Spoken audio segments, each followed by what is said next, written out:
The iPhone 16 Pro gets a bigger display and the 5x Tetra Prism zoom from the Max without a price hike. Add in promising Apple Intelligence features, a smarter Siri and longer battery life, and this is a compelling flagship phone value.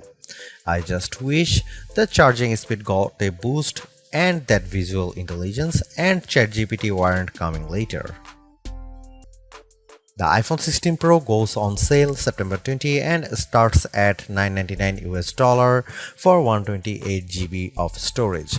It's worth noting that the iPhone 16 Pro Max features 256 GB of capacity in its base model. The good news is that you can get 256 GB of storage for $100 less than the iPhone 16 Pro Max, and you get the same max storage option of 1 TB for those willing to really splurge. The iPhone 16 Pro is still a compact phone, but there is a trade-off with getting a larger display. It's now more of a mid-size phone now as opposed to a small phone as the size and weight have grown. This handset measures 5.89 by 2.81 by 0.32 inches and weighs 7.03 ounces compared to 5.77 by 2.78 by 0.32 inches and 6.6 ounces for the iPhone 15 Pro. So the new iPhone is taller and wider and just as thin, but there's some more heft to it. The good news is that the iPhone 16 Pro is still easy to use with one hand as Apple made the bezels thinner. The design should be more durable too, as Apple claims that the ceramic shield display is 50% tougher. Plus, the band is still made of titanium, which is more durable than aluminum. The iPhone 16 Pro colors aren't very flashy compared to the regular iPhone 16. There's white titanium, black titanium, natural titanium, and the new desert titanium, which is like a soft rose gold. I prefer the desert hue because it looks new. Don't expect much new from the iPhone 16 display. The only real news beyond the size increase to 6.3 inches for this OLED screen is that it can get dimmer. The minimum is now just 1 nit. I put the two phones side by side in a dark room and I noticed the difference immediately. What's the benefit? You can use your phone in bed without disturbing your partner, and if you are using standby mode, the iPhone 16 Pro won't be as bright when you are using it overnight as an alarm clock. Otherwise, you get the same 120Hz refresh rate on this Pro Motion display and the same max brightness. Apple claims a peak brightness of 2000 nits outdoors and 1600 nits for HDR content. We simulate outdoor conditions with a flashlight and the iPhone 16 Pro reached 1553 nits. That's higher than the Galaxy S24 Ultra but way behind the Google Pixel 9 Pro. Apple has added a new button to the iPhone 16 Pro, but it's not technically a button. The camera control is a recessed capacitive switch that provides haptic feedback. Press once to launch right into the camera and press again to snap a photo. It's simple and works well in landscape and portrait mode. I found it easy to launch straight into the camera and I like that you can press and hold the camera control to record a video. Though, if you take your finger off the button, the video stops. I wish you could customize that. The camera control has a lot of tricks, including the ability to zoom in and out by sliding your finger left and right on the button, and a soft double press launches a mini menu. You can scroll through to tweak things like exposure, depth, and choose photographic styles.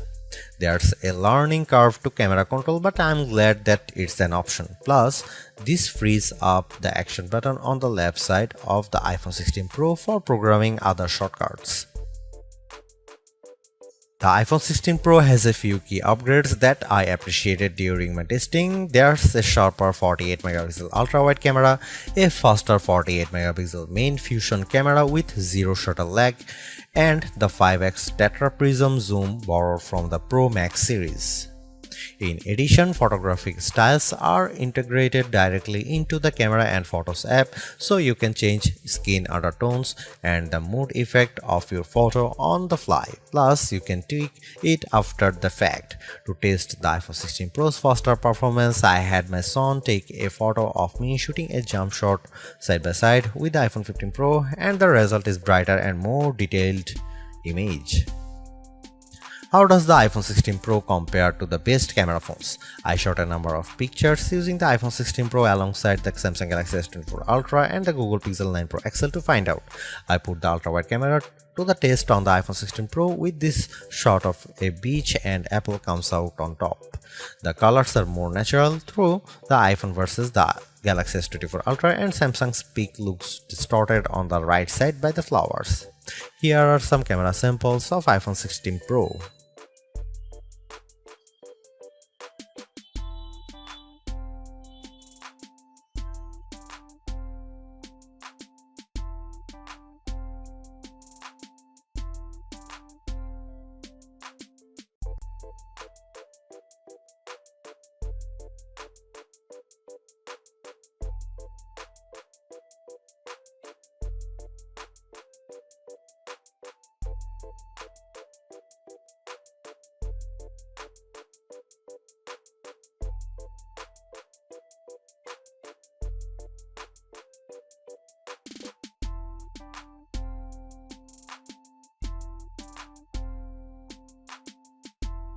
Hey Siri, are you smart yet? Apple Intelligence isn't officially coming to the iPhone 16 series until October, but I was able to try out some of this feature ahead of its official launch as part of the iOS 18.1 developer preview. Writing tools can be fairly helpful. I used it to summarize a long note in the Apple Notes app and it came up with a useful summary. I also had fun with writing tools trying to rewrite an email I purposely wrote in a rude tone, choosing the professional option, and the result was indeed closer to what I would usually send.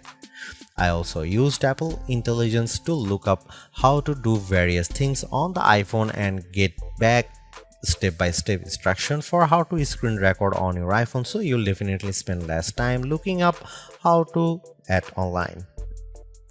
On the Photos front, my favorite Apple Intelligence feature is Memory Movie. You can give the Photos app a prompt like a beach memories through the years with an upbeat soundtrack, and you will see the AI go to work sifting through all your photos and videos, and the end result was pretty satisfying, fittingly ending with a sunset peak. While it's overdue, I appreciate that the iPhone 16 Pro has a clean up button, which is basically Google's magic eraser on iOS. Apple's version of this feature is smart enough to identify objects or subjects you might want to remove, and it works quickly. But the feature struggled in some cases to completely erase what I didn't want in the frame.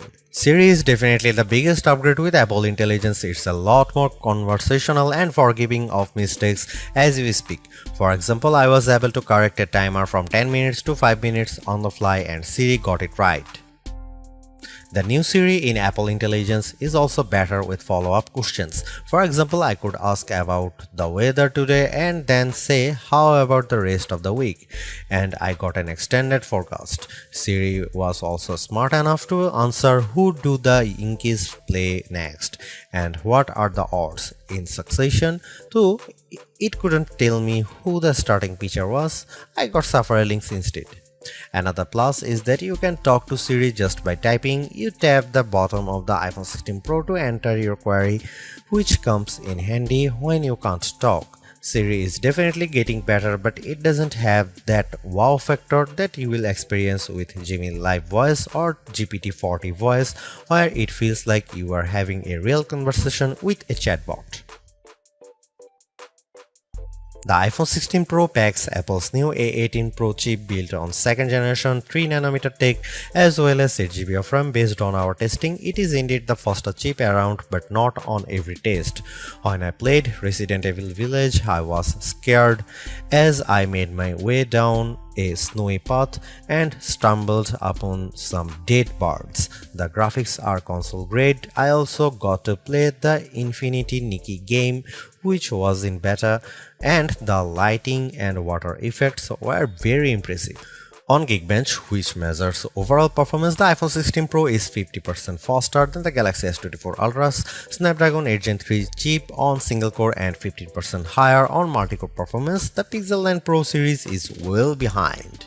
To test video editing performance, we use Adobe Premiere Rush and time how long it takes to transcode a 4K clip to 1080p. The new iPhone 16 Pro needed just 21 seconds, which is twice as fast as the S24 Ultra. On the graphics front, the iPhone 16 Pro features a 6-core GPU compared to 5 cores for the regular iPhone 16 models. Apple says you should get 20% faster performance than the iPhone 15 Pro. On the 3D Mark Solar Bay graphics test, which has support for ray tracing, the iPhone 16 Pro was 22% faster than the iPhone 15 Pro. However, that's still 18% behind the Galaxy S24 Ultra, which also delivered higher frame rates on the test. The iPhone 16 Pro Max features a new internal design with a graphite-clad aluminum substructure that's supposed to result in 20% better sustained performance. To test this claim, we ran the 3D Mark Wildlife stress test for 20 minutes. The iPhone 16 Pro turned in a stability score of 66%. It hit a higher overall loop score than iPhone 16 Pro Max but had a bigger drop-off. The Galaxy S24 Ultra's score was worse at 60.4%. Interestingly, the iPhone 16 Pro Max turned in a stronger stability score of 84%, which is better than the 75% from the iPhone 15 Pro Max. The iPhone 16 Pro gets a bigger battery life boost thanks to a larger battery and other efficiencies. On our benchmark test, which involves continuous web surfing at 150 nits of screen brightness, the new iPhone 16 Pro lasted 14 hours and 7 minutes, which is a big jump from the 10 hour and 53 minutes from the iPhone 15 Pro, and enough to just crack our list of the best phone battery life. The Google Pixel 9 Pro lasted 13 hours 37 minutes, so it was a bit behind. The larger Galaxy S24 Ultra endured for 16 hours 45 minutes. The bad news is that the iPhone 16 Pro has the same 20-watt charging speeds as before, so it wasn't a surprise to see it get to 56% capacity in 30 minutes. The Google Pixel 9 Pro's 45-watt charger was worse at 49%, but the S24 Ultra reached 71% in the same time. Despite reports that iPhone 16 Pro supports 45-watt charging, we did not see a difference in our testing. The good news is that MagSafe wireless charging sees a jump from 15W to 25W if you are using a 30-watt adapter. Overall, the iPhone 16 Pro is arguably the best flagship phone under $1,000. You get the same excellent cameras as the iPhone 16 Pro Max for $200 less, and I think the screen is big enough at 6.3 inches while being easy to use with one hand. I also like the improved battery life, handy camera control, and compelling audio mix feature for videos. The Apple Intelligence capabilities such as writing tools, the new Siri, and cleanup show promise, but some of the more exciting features like ChatGPT integration, image playground, and the Google Lens like visual intelligence are coming later. In terms of the competition, I think the Galaxy S24 Plus and Google Pixel 9 Pro have more compelling AI features right now, but I prefer the camera system from the iPhone in many cases and the extra performance from its A18 Pro chip. Should you upgrade to the iPhone 16 Pro? If you have an iPhone 13 Pro or older phone, I'd say yes. And if you have an iPhone 14 Pro, I'd say wait to see how well Apple Intelligence works once it fully rolls out before you buy.